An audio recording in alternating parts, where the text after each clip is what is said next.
Bonsoir à tous. Alors, une petite vidéo concernant mon travail quotidien, donc qui est la vente et la réparation de radiocommandes à usage professionnel. Donc là, il s'agit d'une radiocommande de marque Fallard pour un tracteur forestier avec la conduite intégrale. Donc, tracteur forestier John Deere 540. Donc, le client m'a demandé une remise en état complète. Donc, c'est quasiment une remise à neuf. Donc avec un boîtier neuf, prise de charge neuve, boutonnerie et capuchon de protection neuf, cadre de protection neuf,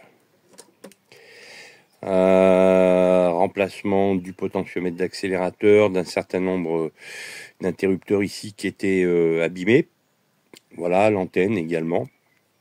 Et puis concernant donc le récepteur, donc voilà, une remise en état pareil, complète. On a uniquement un problème au niveau de la conduite sur le passage de vitesse. Donc le microcontrôleur ici a des sorties qui sont grillées.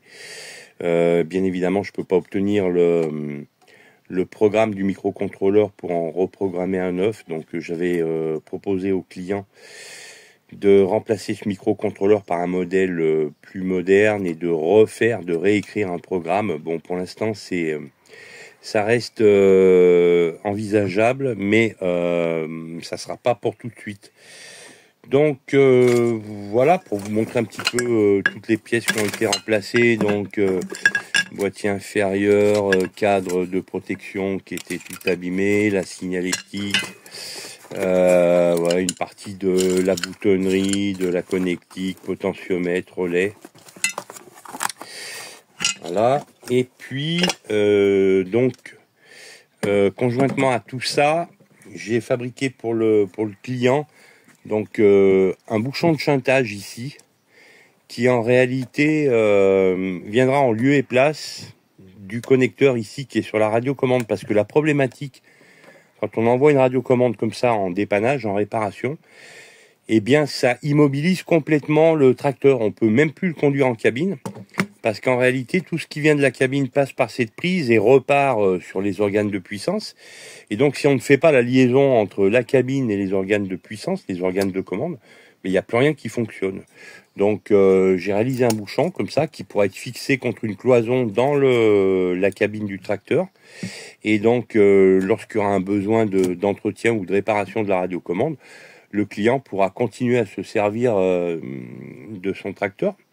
Ce qui n'est pas le cas donc aujourd'hui. Donc je présume que le client va fixer ce connecteur dans la cabine et il pourra brancher, débrancher et continuer à travailler. Alors évidemment sans radiocommande, mais il pourra au moins déplacer le tracteur en cabine.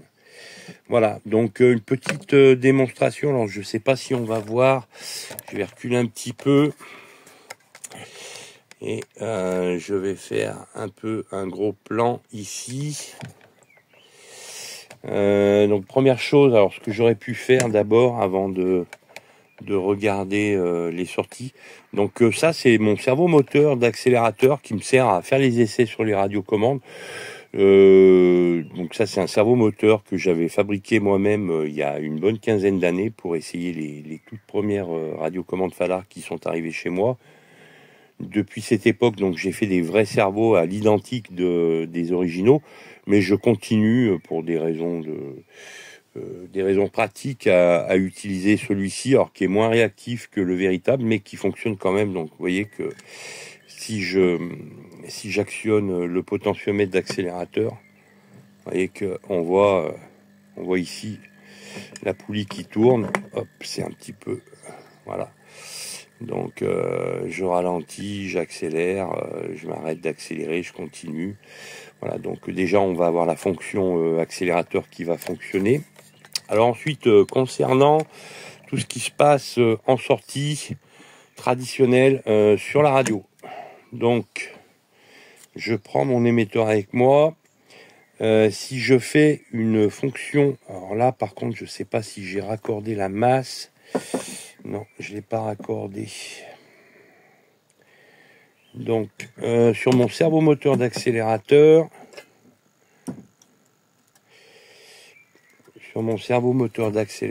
donc, on va le voir ici, là, on a deux petites LED. Donc, la marche arrêt radio. Vous voyez, voilà, marche arrêt. Donc là, la bleue et la rouge qui s'éclairent. Et ensuite, donc, on va repasser là-dessous. Alors, je ne sais pas si on verra tout bien. Donc ici, on a une LED qui est éclairée en permanence. Là, c'est le frein. Le frein de parking qui est actionné du fait que on n'avance pas, hein, on fait pas de manœuvre de déplacement du tracteur. Donc là, on est freiné en permanence. Donc je vais avoir par exemple ici la fonction de la lame. Donc la lame vers le haut, la lame vers le bas. Ici, je vais avoir le blocage de pont. Donc voilà, blocage de pont ici. Ok. Là, on va voir la direction, donc soit à droite, soit à gauche. Toujours là, les LED ici, hein, à droite, à gauche.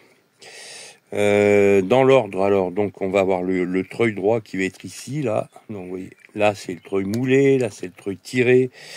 Le treuil gauche, pareil, moulé, tiré.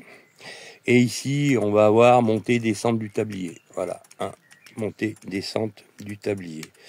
Si je me mets donc en mode déplacement du tracteur, en mode intégral, donc il va falloir que d'une part je mette mon potentiomètre au ralenti, que je maintienne donc là mon bouton vert ici et que je fasse une action sur soit la marche avant, soit la marche arrière. Alors là c'est pas pratique.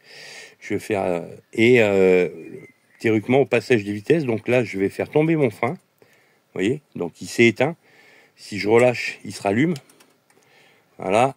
Et là, je repars donc et je passe mes vitesses. Donc tout ce qui va concerner la conduite, là, le passage de vitesse, toutes les séquences de vitesse sortent donc sur cette prise là.